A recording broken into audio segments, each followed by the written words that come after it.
بسم الله الرحمن الرحيم طاسيم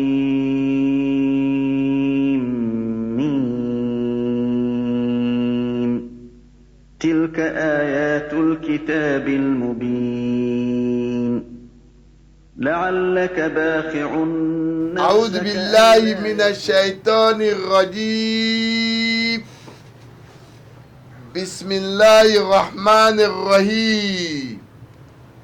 الحمد لله ثم الصلاة والسلام على أشرف المرسلين سيدنا محمد وعلى آله وصحبه وسلم. رب اشرح لي صدري ويسر لي أمري واحلل عقدة من لساني يفقهوا قولي. صدق الله العظيم. Chers croyantes et croyants en Allah, nous voici encore ce jour, samedi 27 mai 2023, qui équivaut au 7 Zulqa'da 1444.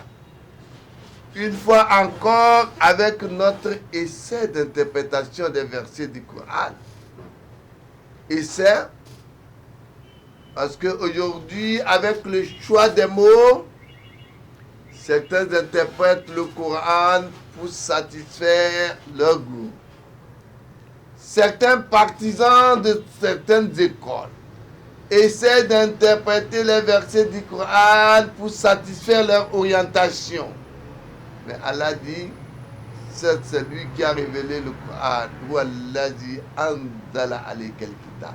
C'est lui qui a révélé le Coran à toi, le prophète Muhammad.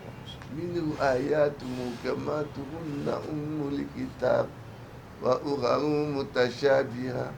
فأما الذين في قلوبهم زيغ فيتبعون ما تشابه منه ابتغاء الفتنة وابتغاء تأويله وما يعلم تأويله إلا الله. En dehors d'Allah, nul ne peut interpréter les versets du Coran.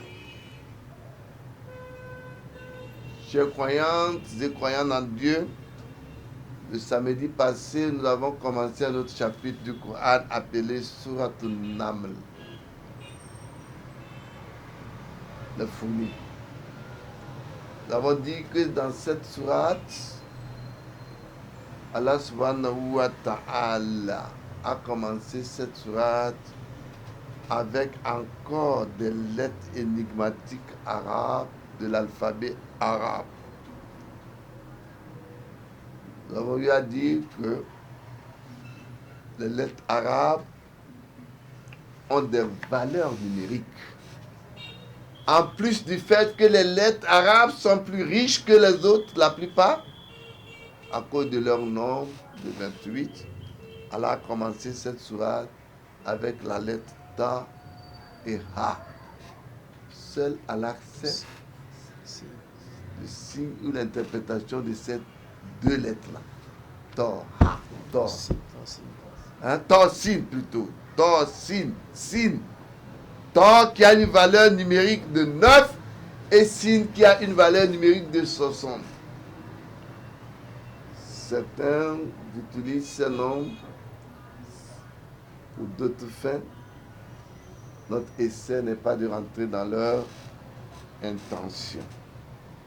Nous nous sommes dit le vendredi passé qu'Allah, parlant du Coran, a fait comprendre que le Coran est un livre évident qu'Allah a révélé au toi le prophète Muhammad, qui est un guide pour ceux qui croient. Ce n'est pas tout musulman qui est croyant.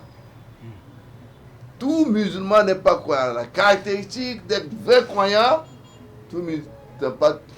tout croyant est musulman, mais tout musulman n'est pas croyant. Les vrais croyants, ceux qui établissent la prière et qui s'acquittent de leur devoir de zakat, qui est une notion qui est en train de disparaître dans le pilier de l'islam. Le Coran a été inculqué par un sage.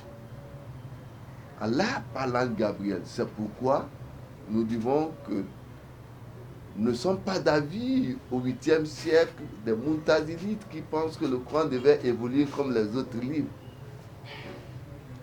Comme un livre créé et non incréé. Au cours de la demande de l'ouverture qui a poussé d'ailleurs la fermeture de la porte de l'Ixiade, et au cours de la demande encore de l'ouverture de l'Ixiade, certains partisans des écoles, des imams, essaient quand même toujours par chercher des trucs pour intentionner leur position. Qu'Allah nous fasse miséricorde. Nous avons évolué avec la première mission qu'Allah a envoyée à Moïse pour aller confronter Pharaon qui était un magicien, pour lui prouver que la magie d'Allah dépasse sa magie. Et puisque cette magie venait de Moïse, nous allons appeler que c'est la magie de Moïse, alors que Moïse même ne pouvait rien. Si j'étais son bâton, ça ne deviendrait pas serpent. Mais Allah dit fait à un instant T. Et il le fait, ça devient donc la magie d'Allah à travers Moïse, qui a confronté avec 9 signes Pharaon, qui s'est déclaré Dieu. Avec donc la permission d'Allah, nous allons donc continuer toujours notre sourate An-Naml au verset 13, si Allah nous le permet. Now. أعوذ بالله من الشيطان الرجيم بسم الله الرحمن الرحيم فلما جاءتهم آياتنا مبصرة قالوا هذا سحر مبين وجحدوا بها واستيقنتها أنفسهم ظلما وعلوا فانظر كيف كان عاقبة المفسدين ولقد آتينا داود وسليمان علما وقال الحمد لله الذي فضلنا على كثير من عباده المؤمنين وورث سليمان داود وقال يا أيها الناس علمنا منطق الطير وأوتينا من كل شيء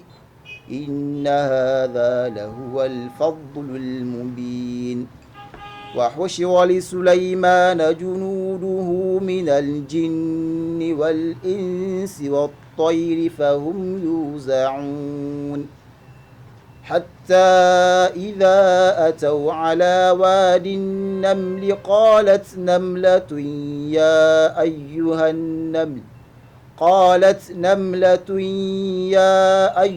النمل ادخلوا مساكنكم لا يحطمنكم سليمان وجنوده وهم لا يشعرون فتبسم ضاحكا من قولها وقال رب أوزعني أن أشكر نعمتك التي أنعمت علي وعلى والدي وأن أعمل صالحا ترضاه وأدخلني برحمتك في عبادك الصالحين بسم الله الرحمن الرحيم فلما جاءتهم آياتنا مبصرة قالوا هذا سحر مبين. Allah subhanahu wa ta'ala au verset 13. Rappelez-vous, Moïse est parti confronter Pharaon qui s'est déclaré Dieu et qui était un magicien avec la magie de Dieu. Avec 9 signes pour défier Pharaon, le magicien, qui a réuni tous les magiciens Yom Zimna, le jour de rassemblement. Allah, au verset donc 13, il dit Falamma ja'atum ayatuna mubsira. Puis lorsque nos signes leur vinrent et éclairant les signes de Dieu à travers Moïse, Allah dit Qolu hada sihrun mubin. Comme d'ailleurs tout prophète, il dit c'est de la magie manifeste. Pourtant, Pharaon qui s'était déclaré comme Dieu avait rassemblé les sorciers, les magiciens pour venir prouver sa propre magie. Non. وجحدوا بها واستيقنتها أنفسهم ظلما وعلوا فانظر كيف كان عاقبة المفسدين. Allah subhanahu wa ta'ala, il continue au verset 14, il dit Wajaradu biya, or prévaricateur et altier, il nièrent tout ce que Moïse apportait de Dieu. Allah dit Wastaiqonataha anfusuhum zuluman, tandis qu'en eux-mêmes ils croient avec certitude que ce qu'il a fait est vrai. Wa uluwan zulman wa uluwan fanzur kayfa kana akibatul mufsidin. Regarde donc ce qui est averti, ce qui est advenu, le fauteur de désordre. Moïse était venu avec la magie de Dieu pour confronter Pharaon. Et tout ce qu'il avait apporté comme magie pour détourner Pharaon de sa magie avec son peuple, il le traitait de mensonge. Et les mêmes choses se sont passées avec les prophètes avant Mohammed. Et au temps de Mohammed aussi, quand les signes qui leur parviennent, ils traitent cela de mensonge. Le prophète aussi en son temps, Allah dit اقتربت الساعة وانشق القمر. Allah dit au temps du prophète Muhammad, l'heure approche et la lune se fend. Et s'ils voient ainsi, ils équivalent et ils esquivent et disent magie continuelle. Donc, quand tous ces prophètes apportent leur magie ou leur preuve de divinité, ils ne croient pas. Donc, l'histoire de Moïse, qui veut s'arrêter donc au fait que Allah a envoyé Moïse avec les signes pour confronter la magie de Moïse, de Pharaon, le jour de rassemblement, et qu'avec signes évidents, après une partie, on crut en Moïse. En conclusion, Moïse s'est vu transformé comme il a touché la lumière spirituelle au moment où il était éperdu, qui était en voyage vers dans le Sinaï ou dans le désert de Sinaï, et qu'il était perdu sur son chemin, cherchait et vient à la croisée de la lumière spirituelle où Dieu s'est montré en lui qu'il est le vrai Dieu qu'il faut adorer. Certains par la suite ont cru à Pharaon et ils se sont prosternés vers le Dieu de Pharaon. Bismillah.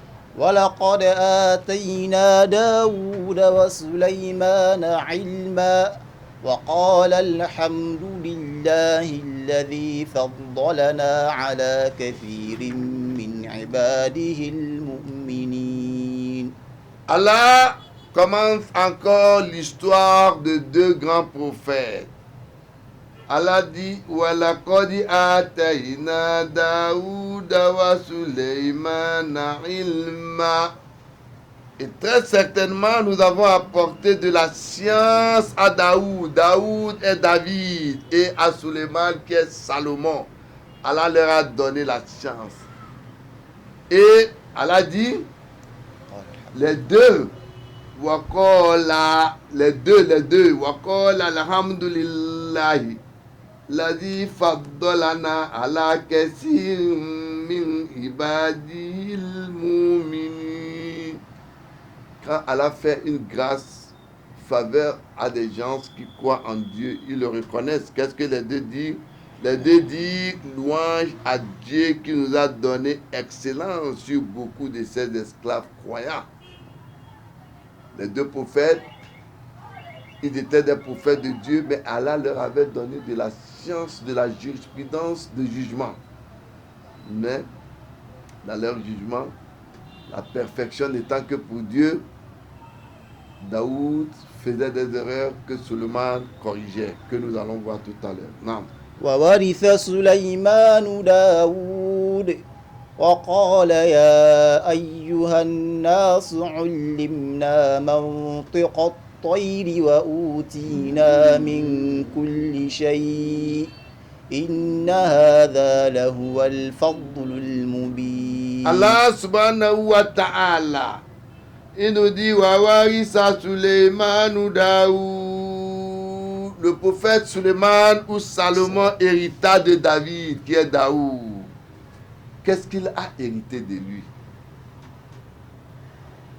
Daoud était un prophète de Dieu qui avait des jugements, mais dans son jugement, il arrivait des moments où Suleiman doit lui rappeler. Alors, dans un mot, c'est pourquoi Allah lui dit Ya Daoud, inna ja'alna. يا داود إنا جعلناك خليفة Allah في الأرض s'adressant à Daoud, بين il lui الناس dit Nous, بالحق Allah, nous t'avons placé comme vicaire sur terre. Et quand tu veux faire un jugement entre les hommes, il faut juger avec justesse, avec droiture, avec justice. Il ne faut pas suivre ta passion. Tous ceux qui suivent les passions pour faire de jugement, ils sont en train donc de dévier de la voie de Dieu. Et certes, la punition de Dieu les attend le jour de rétribution. Daoud avait rendu quelques jugements que Suleiman n'était pas d'accord. Il y avait des femmes qui avaient accouché et qu'un épervier vient prendre un des enfants pour tuer. Et l'autre enfant était là et les deux se discutaient sur le propriétaire de l'enfant vivant. Et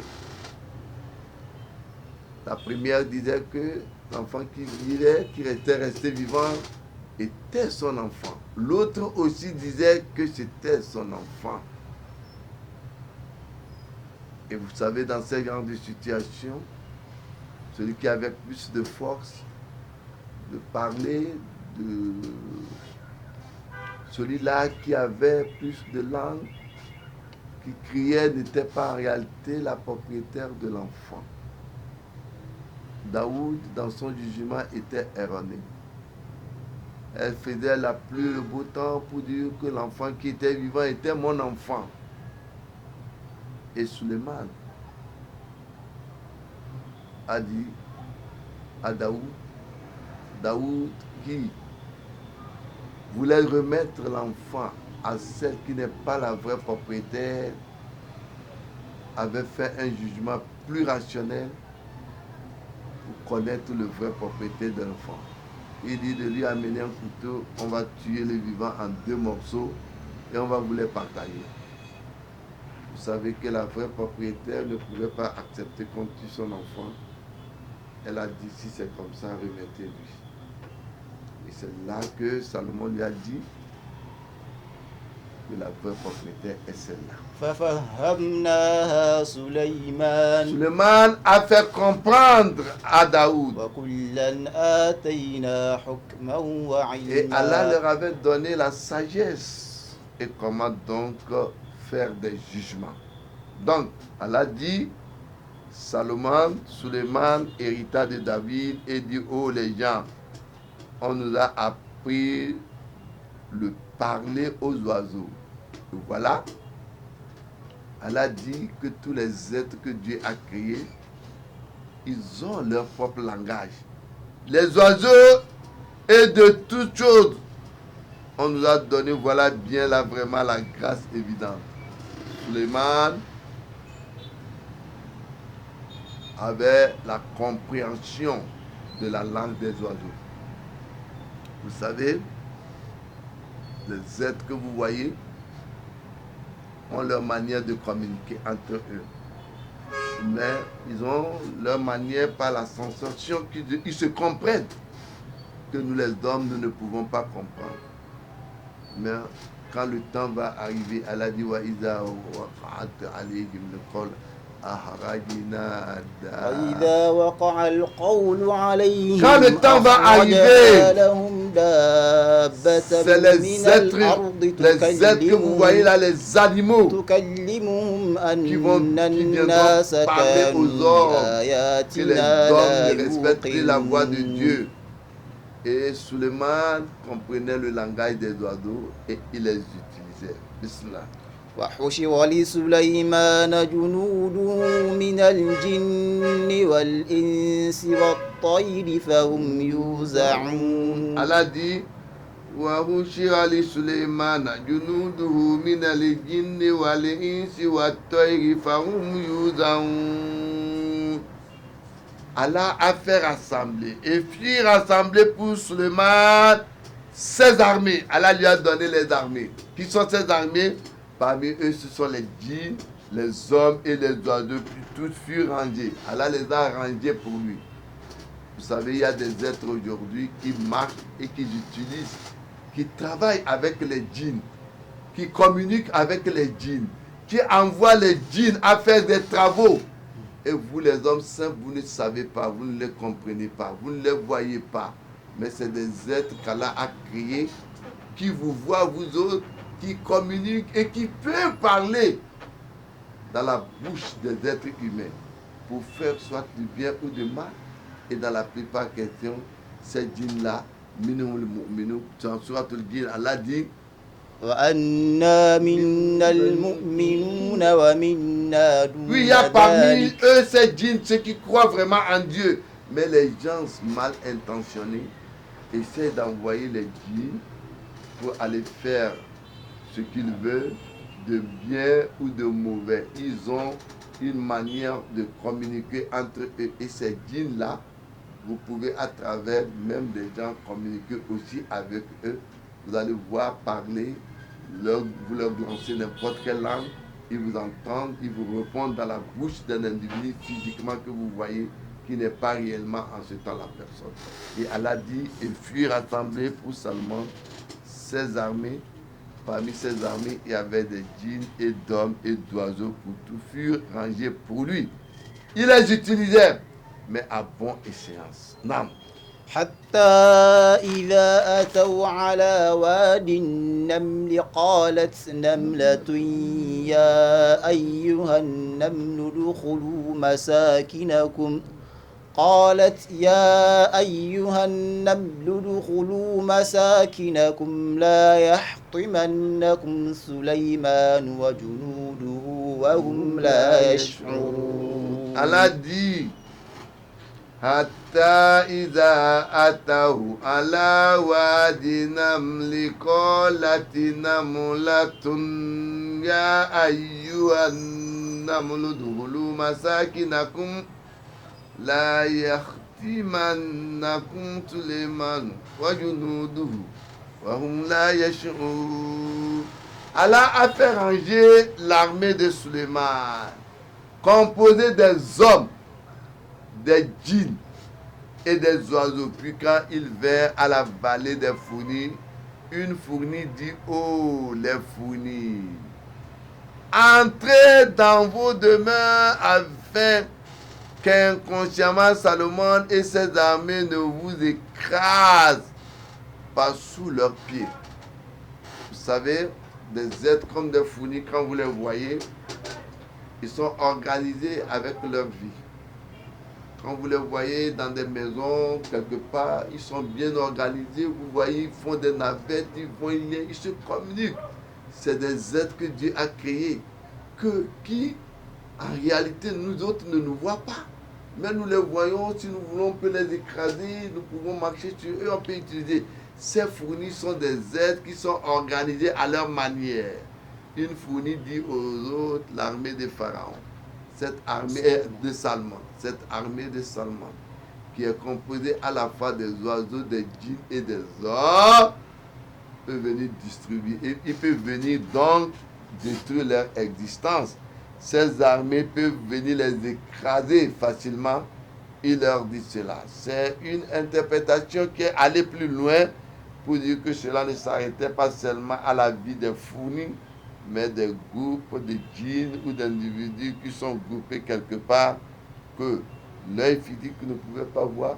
Nous les hommes, on ne voit pas des djinns. Nous sommes ici, ils sont parmi nous, ils nous voient, nous on ne les voit pas. Mais l'armée de Pharaon et de Salomon est composée des djinns qui peut alors les écraser sur ce qu'ils font. Là. فتبسم ضاحكا من قولها وقال رب أوزعني أن أشكر نعمتك التي أنعمت علي وعلى والدي وأن أعمل صالحا ترضاه وأدخلني برحمتك في عبادك الصالحين. Donc, le prophète Suleiman, Allah dit Fatabassamadorika min qawliha. À ces mots qu'il a entendus, il rit d'un sourire et dit Waqala Rabbi awzi'ini an ashkurani immataka allati an'amta alayya. Seigneur, à rendre grâce pour moi le bienfait dont tu m'as comblé, ainsi que mes pères et mères. Wa ala walidayya wa an a'mal soliha. Et que j'œuvre le bien que t'ardora, que tu m'as agréé.